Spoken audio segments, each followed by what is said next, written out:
This summer, Instacart presents famous summer flavors coming to your front door. Or pool. Or hotel. Your grocery delivery has arrived, sir. That was faster than room service. No violins in the lobby. Oh, seriously? Anyway, sit back, relax, and get delivery in as fast as 30 minutes. Starring your favorite snacks, drinks, and more. Download Instacart for free delivery on your first 3 orders. Rated H for hungry audiences. Offer valid for a limited time. Minimum $10 per order. Excludes restaurants. Additional terms and fees apply. We acknowledge the traditional owners of country throughout Australia and recognise their continuing connection to land, waters and culture. We pay our respects to their elders past, present and emerging. Welcome to This Song Is Yours, a music podcast where we chat to a new guest each week, talk about their life and creative endeavours, and talk to them about some of the music they love.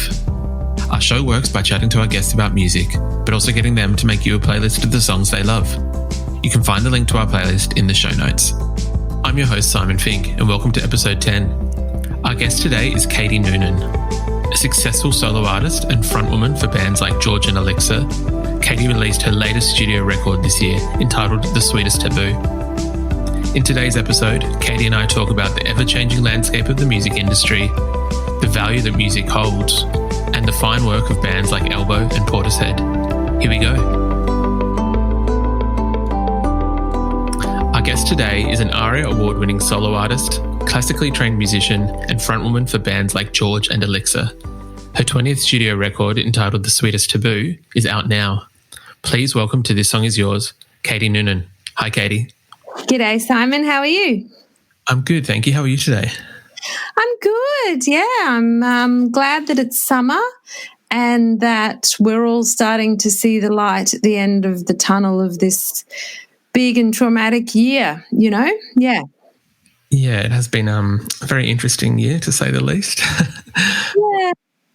Ultimately, I think it's been a gift for us all, really. I think, well, for me anyway, and for a lot of my friends, it's given us a chance to reevaluate and think about what's actually important. And for me, it's been a gift because I've been home most of the year, which hasn't happened in my life really for a very long time. So certainly since I had children. So it's been great to be able to be home with my kids more.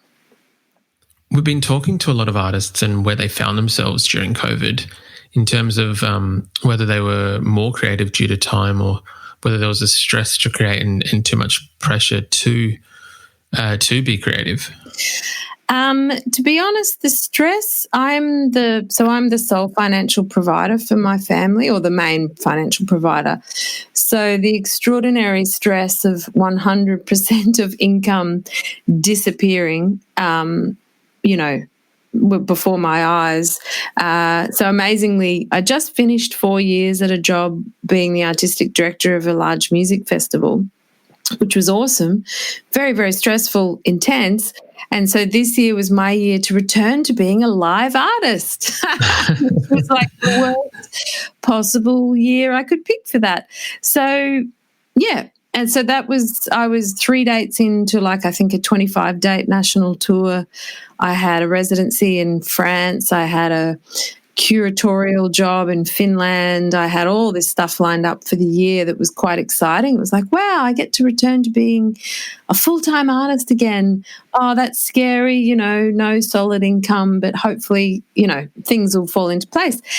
And the tour that I did was basically sold out, and so that was feeling really good. And then, the world stopped, and the trauma of that was actually so profound that the stress of just suddenly my whole life just changing, and, I was madly applying for every possible arts grant that you could and applying for jobs and just basically, really what my entire livelihood relies on gatherings of people, which was illegal. So, yeah, it was so traumatic that I really didn't write much music. I have been more recently, though, which is great. And this year's certainly provided plenty of inspiration for songwriting. So I've actually just finished, writing my next record. So, Yeah, so I'm feeling really good at the moment, but it's been a tricky year. To be honest, for most of this year, I've just been so caught in the tailspin of stress of just homeschooling children for 17 weeks and, dealing with all the maelstrom of life that, my creative time was basically, wasn't really there until fairly recently. Yeah. That's very fair. I think that obviously, as you said, there's a lot of things going on behind the scenes, so very fair that it might have taken a backseat for a little bit. Yeah. I did see on your Instagram that you had put that you'd finished writing your new record, and going back and doing a bit of research, it would be your 21st record to come out? Correct. If I'm correct. 21st studio record. Like, I've put out lots of other things as well, but that's my 21st studio album, which is kind of bonkers. That was the thing, 21 studio records just under your name, a few with George, a few with Elixir. Yeah. Firstly, are you Australia's hardest working frontwoman? But also, where do you think the drive comes from to continually be creating this art and releasing it? Well, I do have a voracious appetite for music, and music is a limitless thing. It has no boundaries. So, and I've never been interested in limiting myself to a particular box or a particular genre. I started studying opera, and then I went and did a jazz degree, and somewhere in there I started my band George, and a year later Elixir. So George started in 1996 and Elixir in 1997, and George, even though we stopped in 2000, our last gig was January 2005. So, oh my God, that was 15 years ago. Yeah, because I was pregnant with Dexter, and I wanted to focus on that new phase of my life, and I knew that I didn't have the energy to commit to still being in a band whilst being a mother and a wife. But then I've just kind of followed my muse, and more recently I've been getting back to my love of classical music, which is where my love affair with music started, and enjoying the challenge of learning very difficult contemporary pieces and commissioning new pieces. Elixir is the only thing that is still going. We just released our third studio album. Is that right? Yeah, our third studio album like 18 months ago. Gratitude and Grief, which was wonderful, or maybe 2 years ago actually. So I keep on wanting to make music with those people, and I just want to keep on trying to express my views on the world through music. That's how I kind of see the world, or how I hear the world, more to the point. I'm excited. I've already got kind of 4 new records bubbling away in the back room. So, keeping busy. Before, I think a lot of people took time to rest this year, but it sounds like you've just kind of kept pushing through and powering through. I've rested a lot as well, though, I've got to say. I've realised that I never want to go back to how busy I was. I've realised that, and it's been a great gift.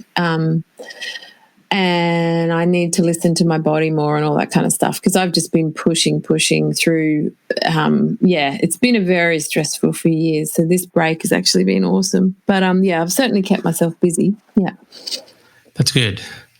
I know this year, in adapting to the current situation, you started a Patreon and started Zach Hurren's, I'm going to mispronounce your husband's name. I apologise. Zach Hurren's Rainbow Room. Yeah. That's the one.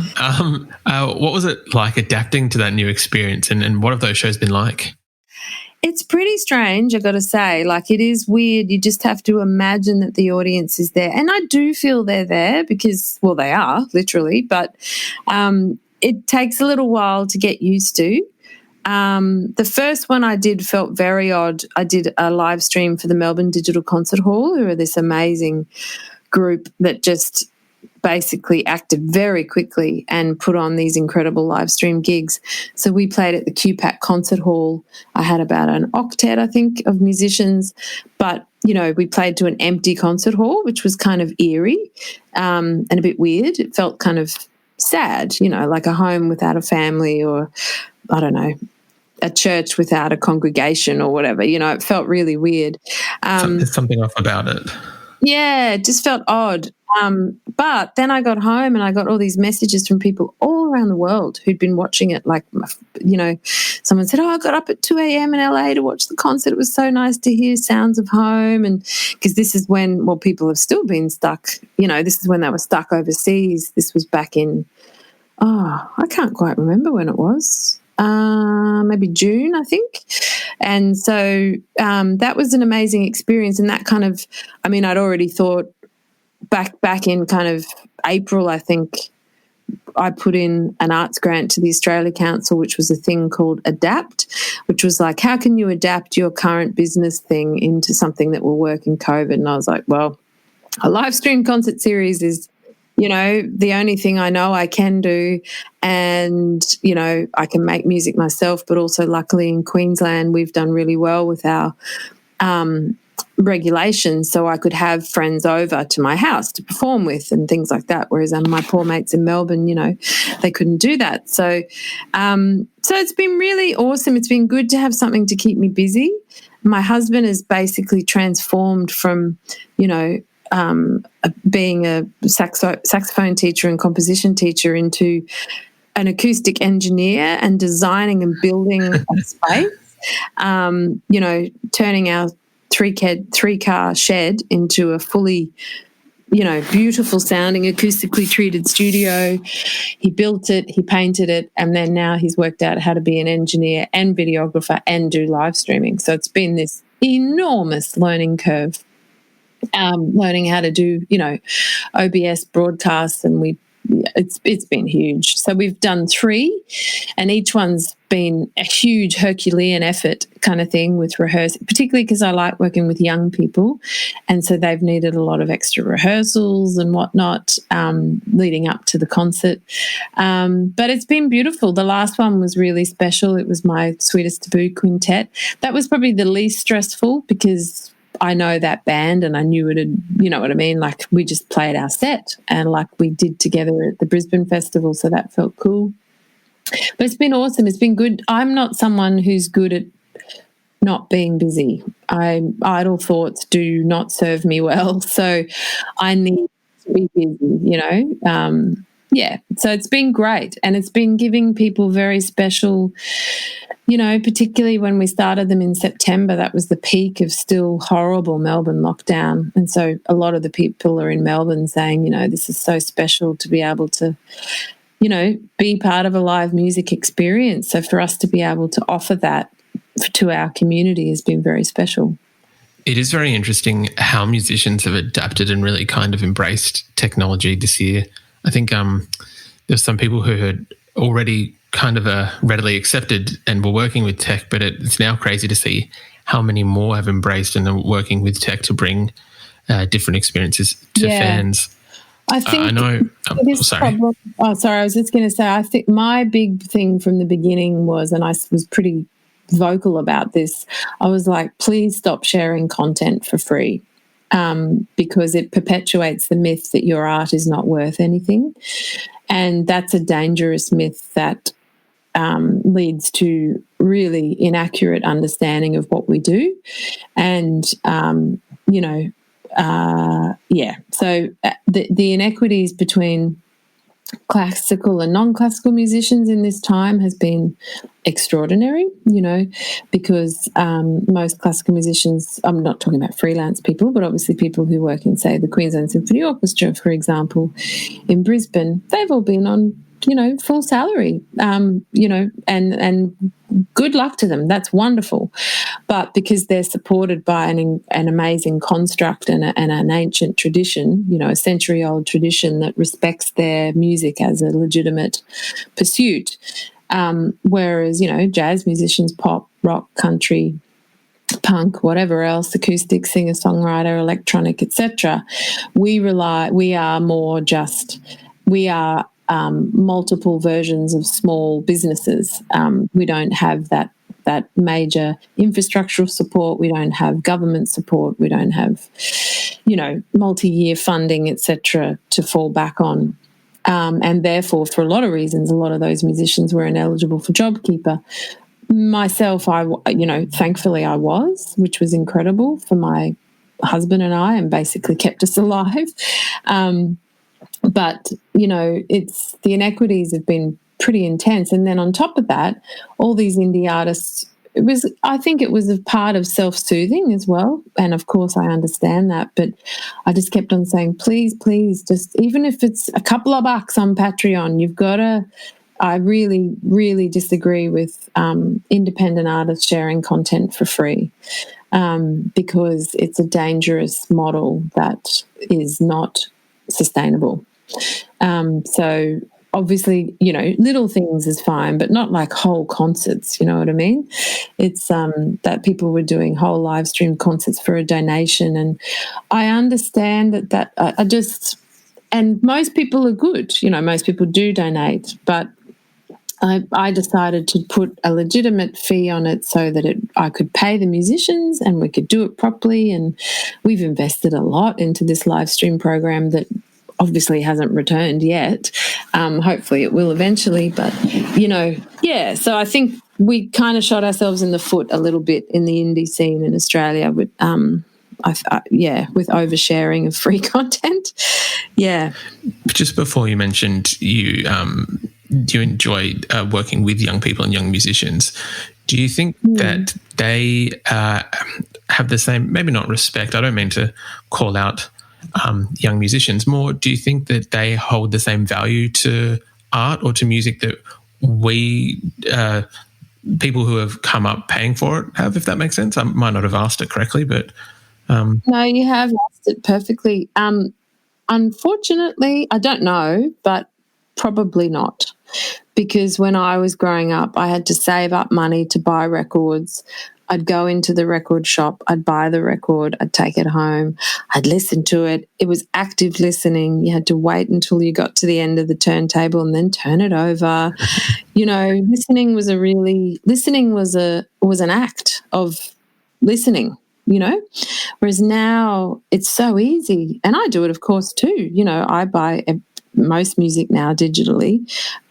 Whenever I'm at a gig, I always buy the album because, I know that's a way that I can tangibly support that artist. And often I'll buy the album and then I'll get it digitally anyway because, I only listen to CDs in my car. Or vinyl, which I love doing as a kind of sit-down listening experience. But, yeah, it's I think that there's a whole generation that thinks that music is just this free thing on the internet because it is. And, YouTube is the absolute worst perpetrator of yes. You get nothing. Spotify's a pretty horrible, thing, but it is what it is, and there is some monetization. At least it's better than none, which YouTube basically is. But, yeah, anything – that's why I think – things like Patreon and crowdfunding have, but then the flip side is Patreon and crowdfunding are this amazing tangible way that you can support artists that you believe in. So it's a whole new world. I mean, I've always embraced the digital revolution. I've never been anti-streaming or anti-internet or anti-anything because it's this incredible conduit that you can contact your core peeps through, which is amazing. But I've also never expected something for nothing. So I've never downloaded anything illegally. I never will. I always, ethically pay for – I don't expect a coffee for free, so I don't expect a song for free. We just got to re-educate that generation. It's not their fault. It's the people that stuffed it up. The record companies were too greedy and didn't, jump on board when they should have. And now streaming's pretty much back up to where physical sales are, I believe, in terms of equity of revenue. But, yeah, it's been a long journey. I mean, when I started, albums were $30, albums were $24.95 if they're on special, and that's just what you paid for a record, and that was 30 years ago. That's how much I was paying. And albums still cost a lot to make if you're paying your musicians properly and paying for a studio and paying for artwork design and all the things. it's a tricky thing. Albums used to make money. They really don't anymore. They're really just a vehicle for touring, essentially. Of course, they're an incredible, important self-expression, but I never make an album thinking that it will ever recoup its costs. It's an investment in live touring, essentially. It really should be looked at as possibly streaming being what the new radio is. And then if you like what you hear on streaming, you've only got a limited kind of time to listen to it and then go and purchase it if you actually really like it. But that's... Yeah. Yeah, I don't do streaming, so it's not how I choose to listen to music, but I know it is how most people do. So, and that's fine. I mean, as long as they're paying something for something, it's better than nothing. So, yeah. And for me, nothing will ever take away from the magic of a live concert. We've all realised this year how much we've desperately missed that construct. So, hopefully, and also we're going to be in, I hope, this safe bubble of, or at least a trans-Tasman bubble for a long time. So hopefully it'll be a chance to really get out and celebrate and support local talent. Definitely. From a live point of view. Definitely. I believe I was going to ask how you're feeling in regards to returning to live shows. I think you have a few in Queensland in the next month. Yeah. Actually, no, I just finished a 9-date tour. Sorry. So, yeah, no, it's all good. Queensland, I'm so proud of how our Premier handled stuff. She was, a lot of people were very angry, saying open up the borders and blah, blah, blah. The borders did open on Tuesday, so thankfully people can be with their loved ones for Christmas, which is, of course, so special and important. But she held her guard for a long time and, shut the borders, and very much so to I had to hotel quarantine coming back from Melbourne for 2 weeks. And, I'm glad I did, because I helped stop the spread of this thing. So, but yeah, because of that, we are actually now back to 100% capacity in our theatres. That's fantastic. And cinemas. So we're very, very lucky. It still has to be seated. It's not back to kind of, there's still social distancing, so you can't have a mosh pit. But we're back to, theatres seating is pretty much my main audience anyway. So for me, I'm back to functioning capacity here, which is amazing. So, yeah, I just finished a 9-date tour, all of which was sold out. The first 6 were in the COVID capacity, which I think was 25%, and then it moved up to 50% halfway through, and then the last show was actually 100%, so capacity. Yeah. Beautiful. That's great. Yeah. Last week you took part in the Helen Reddy tribute, I Am Woman, at the ARIA Awards. Yeah. I know previously you've always been a big champion of women musicians and women in general. What was the experience like performing, even though virtually, and seeing that varied but incredible lineup of women on the stage? Yeah, it was beautiful. I really wanted to be there, and unfortunately, obviously, only singers based in Sydney could be in the room, which is why myself and a bunch of other amazing mates, like Missy Higgins and I'm just trying to think of all the people that were on the board. I remember seeing Missy and Kate Mulahige and Dami Im and a bunch of us who sent in videos. It was a wonderful moment of solidarity. 47 years ago, Helen Reddy became the first Australian songwriter to win a Grammy.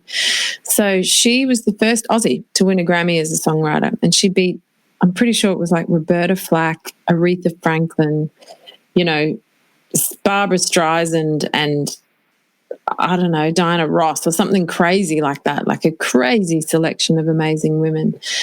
And she was an Aussie winning a Grammy, which had never happened before. Actually, the first Australian to win a Grammy was Dame John Sutherland, another woman, the decade before for Best Operatic Performance. But the first songwriter, which is, the real kind of, I guess there's a legitimacy that comes to an award that's attached to songwriting.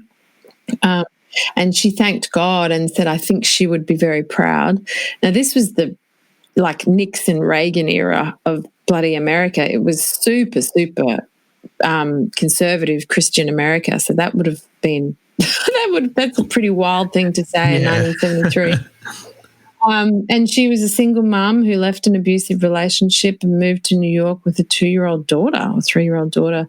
You know, such an inspiring story. And that song just became such an amazing anthem for women around the world. And I was thrilled to be a part of it. And, yeah, you know, she was just a serious badass, and that song is such a beautiful song. And it's funny because people think it's angry, but it's not at all. It's a very gentle. When it came out, people thought it was angry, like man hating, but it's really, really not at all. Yeah, I've never quite understood that. When you actually listen to the lyrics, it is just quite a like a self-empowerment thing more than an anger thing. But yeah, it's not a I don't like you guys, you know, or I want to be one of you guys. It's just I'm a woman and here I am, and, you know, yeah, I'm ready to be strong and hold my power, and that's that. Yeah. So, but in the 70s, that was still a pretty revolutionary thing. You know, that was the second wave feminist era. And, you know, you got to remember that until what was it? 60, I can't remember, but, you know, it wasn't until the late 70s that women were allowed to be married and have a job in Australia. You know, like if you worked for government or a school or any sort of official job, like a teacher or government, you know, something like that. So that's, you know, that's only 40 years ago. That's crazy. Yeah. That we've come that far in that time, really. It just, it seems crazy that was even still going on at that time, but that is yeah. I mean, I understand the reasoning behind it. Like if you look at the evolution, you know, the traditional thing was the man worked and the mother was the caregiver at home. So, you know, and that worked for many people, and it still works for people. And there's and it's a beautiful thing, and that I respect. But the fact that there was no choice for that to not be the only option is pretty scary. No, that's very fair. Thank you. The other thing with the ARIAs was that you were nominated yourself for the Sweetest Taboo. Now, for yourself, I guess, as we mentioned before, George started in 96. So for over 20 years, and I think George's first ARIA was the early 2000s, 2001? 2002, damn it. 2002, yeah. But is it nice to still be getting recognition from those peers and the industry 20 years, 18, but 20 years on? Yeah, no, it's incredible. It's amazing. I mean, that was actually my 26th ARIA nomination, which is wild, and I've won 5. And so I won 1 with George, and then I've won 4 on my own since then with different projects. Yeah, it's amazing. I mean, just getting nominated is the prize, really. I certainly had no illusions that I would win, particularly up against bloody Paul Kelly. Who's going to beat Paul Kelly? Australians, Bob Dylan. Fat chance. And I was very, very happy to lose to him because he's Paul Kelly. But just being nominated is amazing. And that your work still, the main thing as a musician is you just want your notes to mean something to somebody. That's why I have to make music that's how I process my feelings and, you know, everything. But the fact that it ends up meaning something to somebody else is beautiful, and that's why we do it. You know, that's why we make music. And this season, Instacart has your back to school. As in, they've got your back to school lunch favorites like snack packs and fresh fruit. And they've got your back to school supplies like backpacks, binders, and pencils. And they've got your back when your kid casually tells you they have a huge school project due tomorrow. Let's face it, we were all that kid. So first, call your parents to say I'm sorry, and then download the Instacart app to get delivery in as fast as 30 minutes all school year long. Get a $0 delivery fee with your first 3 orders while supplies last. Minimum $10 an order. Additional terms apply. My dad works in B2B marketing. He came by my school for career day and said he was a big ROAS man. Then he told everyone how much he loved calculating his return on ad spend. My friends still laugh at me to this day. Not everyone gets B2B, but with LinkedIn, you'll be able to reach people who do. Get a $100 credit on your next ad campaign. Go to linkedin.com/results to claim your credit. That's linkedin.com/results. Terms and conditions apply. LinkedIn, the place to be, to be. Do all the other stuff. Yeah. Yeah. Before we move on to your playlist, I feel like I've been remiss to ask about Sally the sloth. And Sally, wasn't she beautiful? Absolutely gorgeous.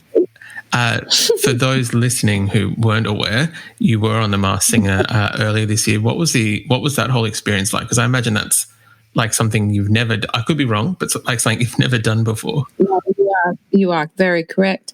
I've always been very anti-reality TV shows involved with music. So I remember, about 20 years ago, I was very thrilled that quite a few ladies picked my songs to sing on Australian Idol.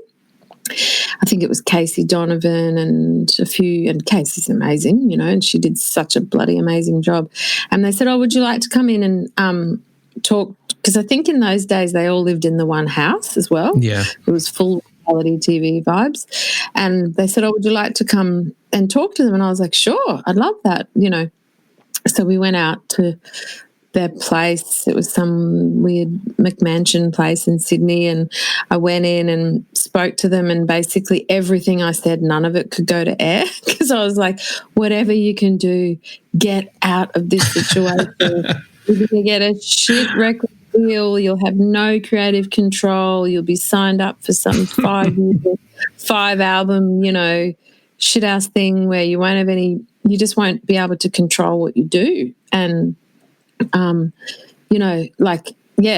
everything I said couldn't go to air. And I remember seeing Matt Corby, I think, there. And I was like, dude, what are you doing here?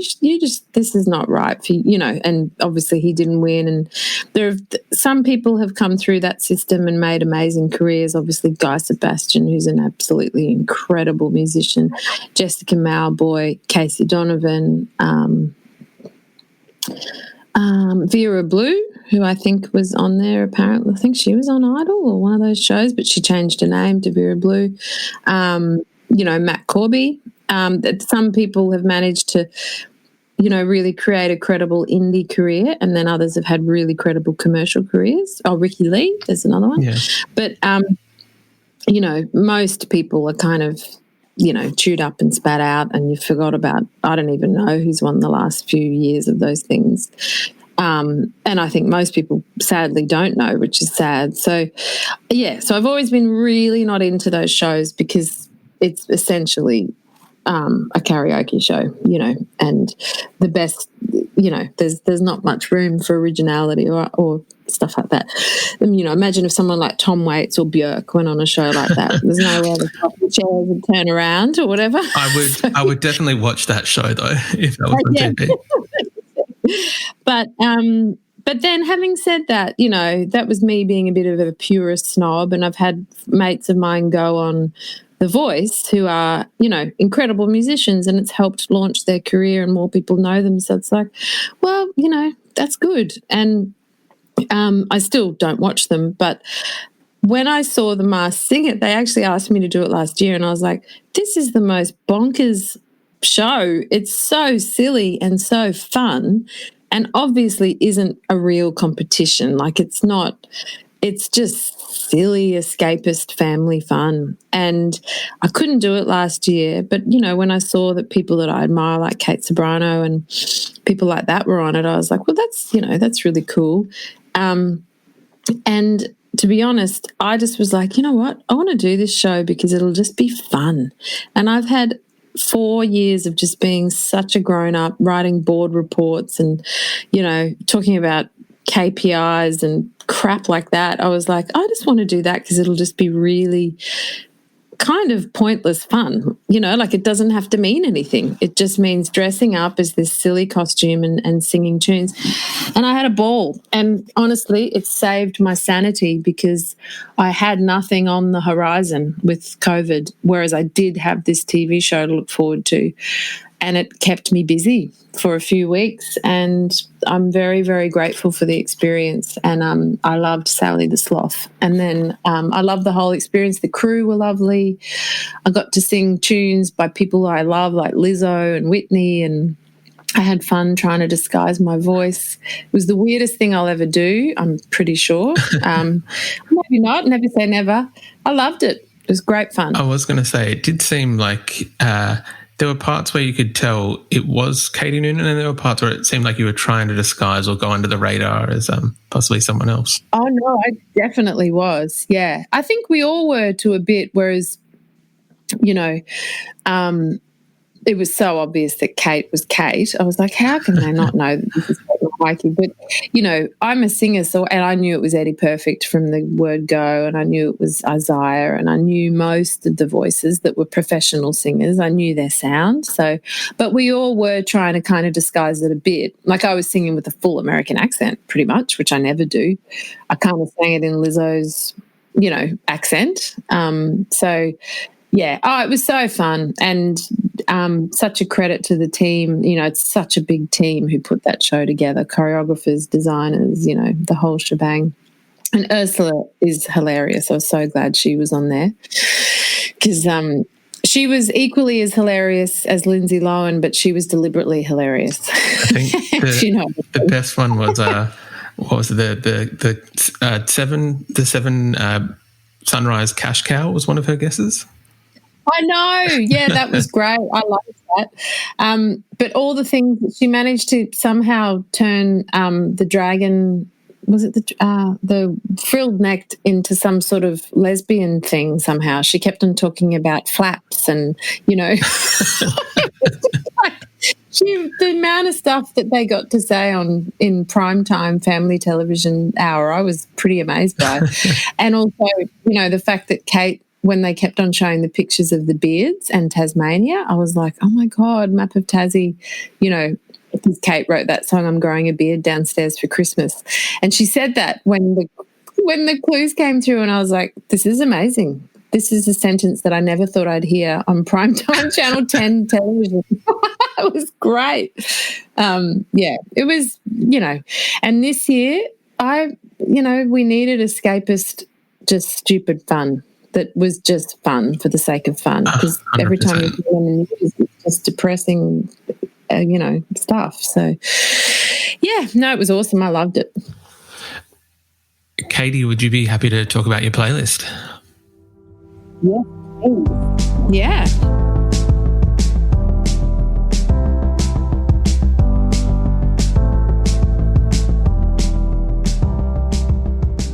Now, what was my playlist? You're going to have to remind me. It's quite an eclectic playlist that you have sent through, and it's covering, just from having a quick look at it, it's covering classical, it's got electro, some jazz, some R&B, some singer-songwriter. Have you always had such a varied music taste? I have. Yeah, I guess that comes back to your first question, which is like, 21, this would be my 21st album, and, I do have a voracious appetite for all sorts of music.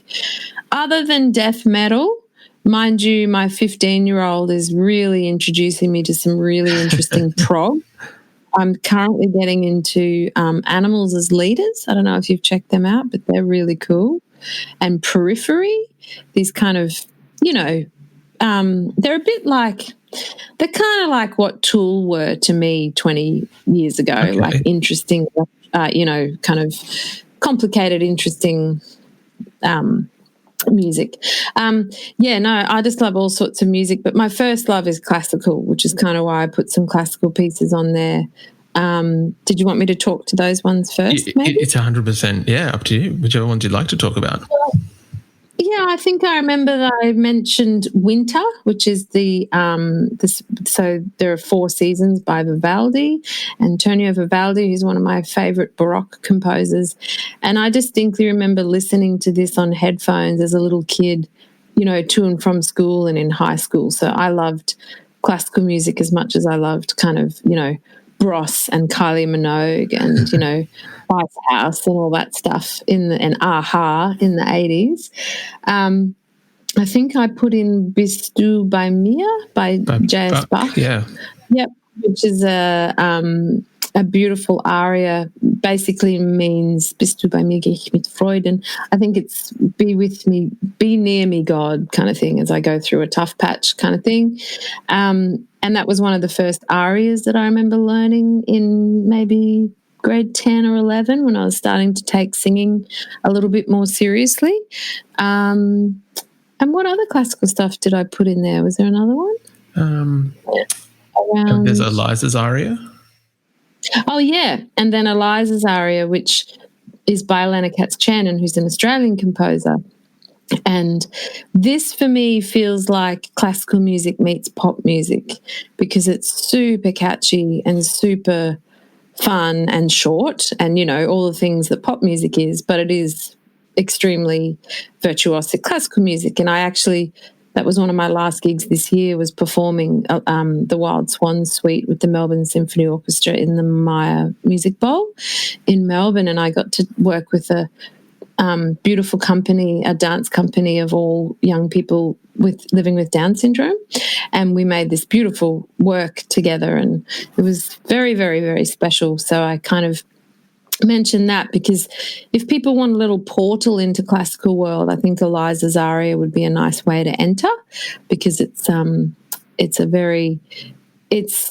really beautiful and easy to listen to, but it is legitimate, awesome classical music. So it's kind of a nice entry portal into that world.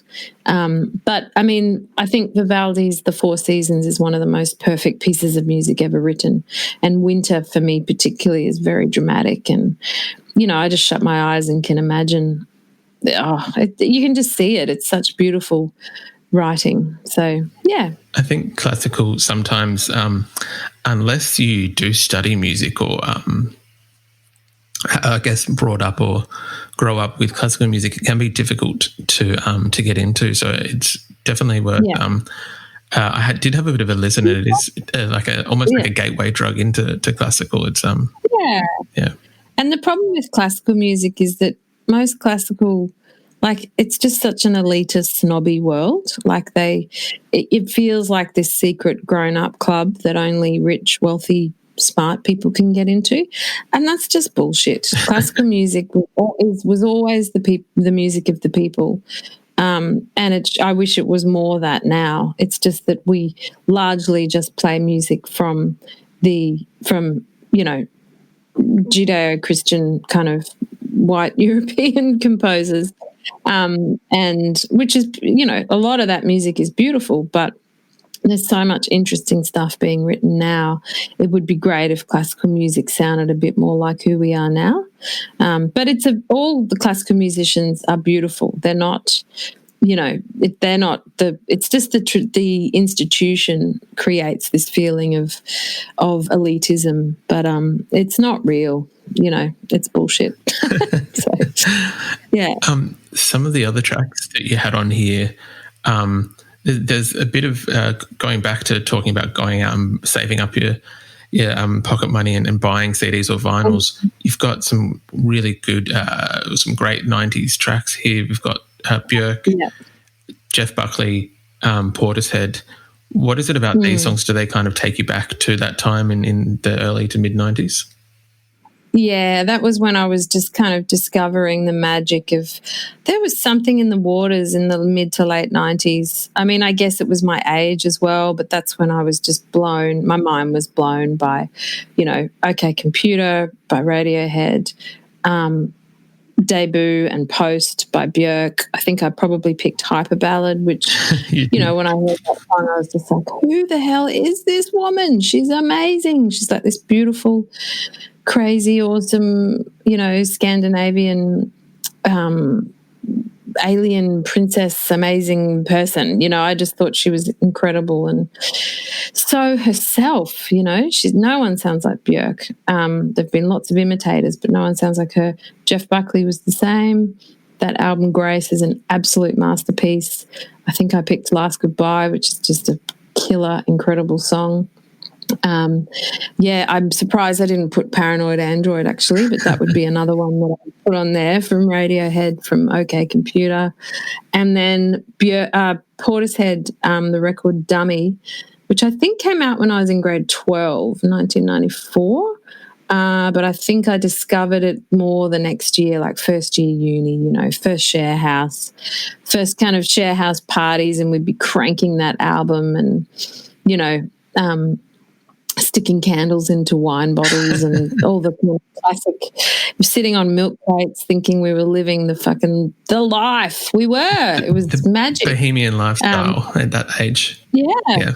Totally. Yeah. Scrounging to eat, to make food, but you'd always have money to go and buy some shit bottle of wine and an album of someone, and just, yeah, they were amazing days. And that's when I started my band George, and so those albums were big influences on me sonically as well for the kind of record that I wanted to make, as a, you know, more as a producer person. So yeah, I think the first tune on my list I said was Mirror Ball by Elbow. Yeah.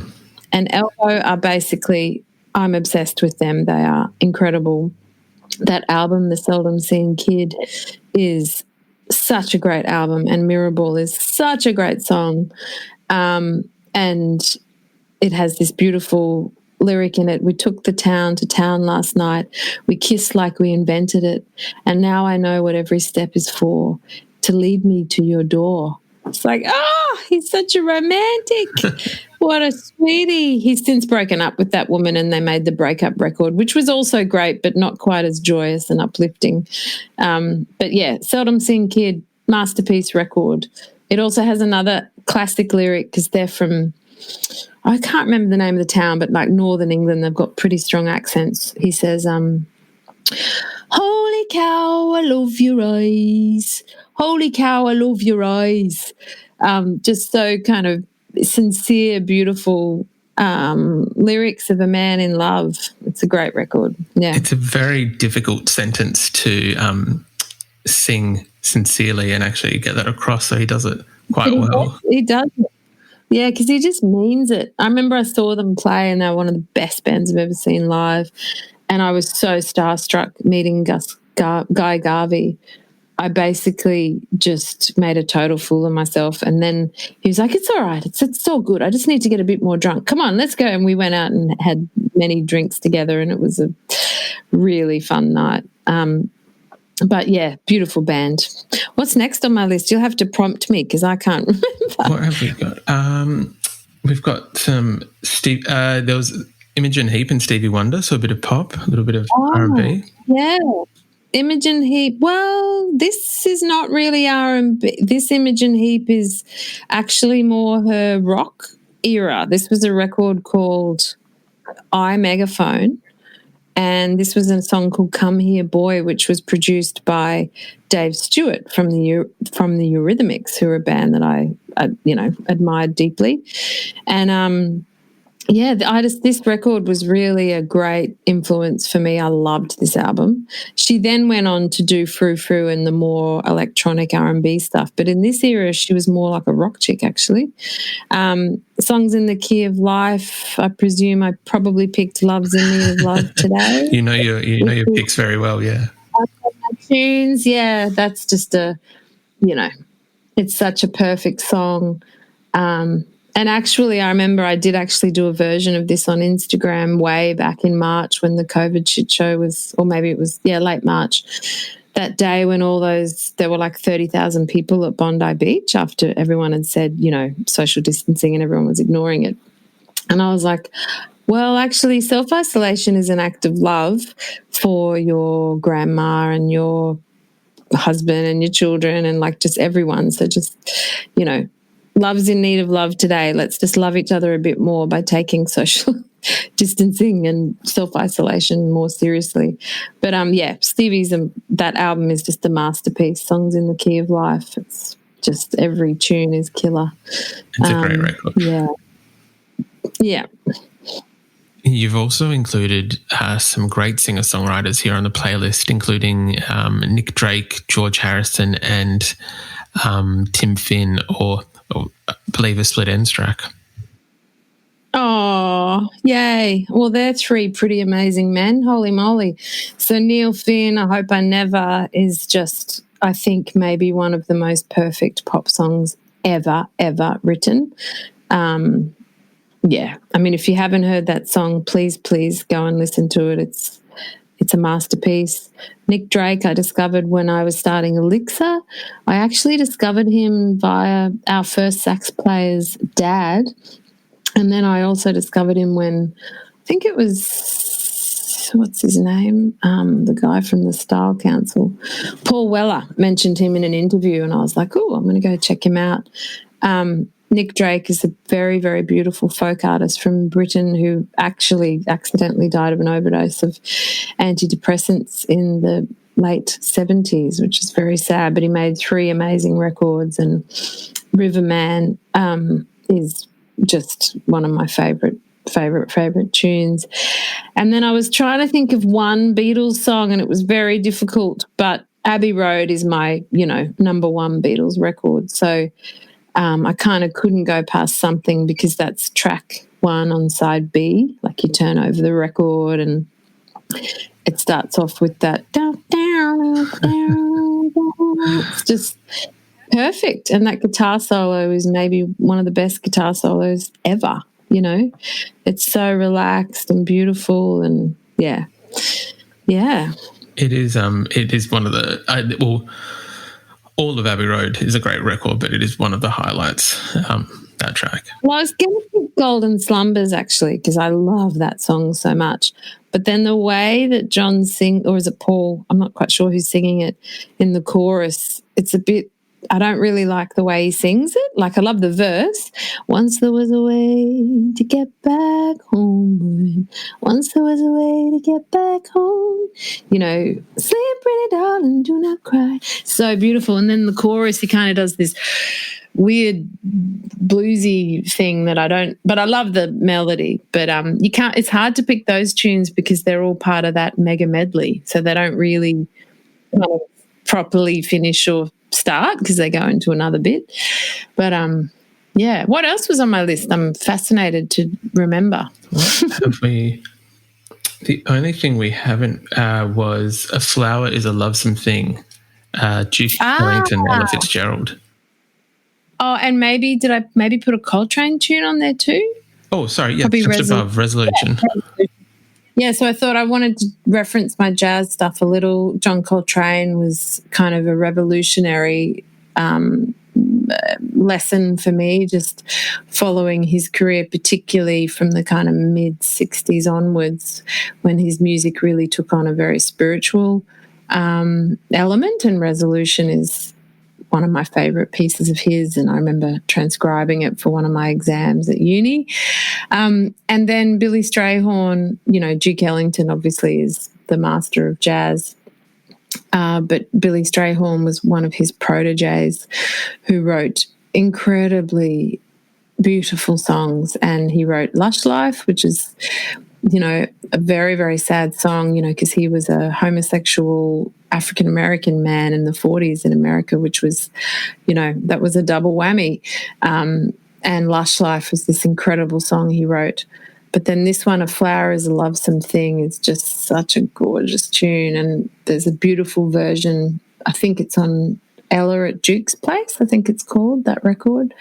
And Ella's basically my ultimate jazz hero, so I thought I'd put in a little bit of that. But, yeah, it is quite an eclectic mix of people.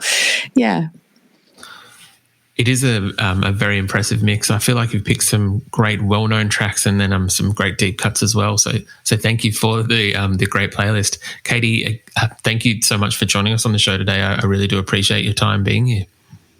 My pleasure, Simon. No worries. And take care. Bye.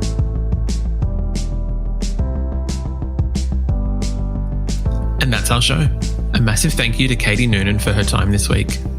The Sweetest Taboo is out now on ABC Music.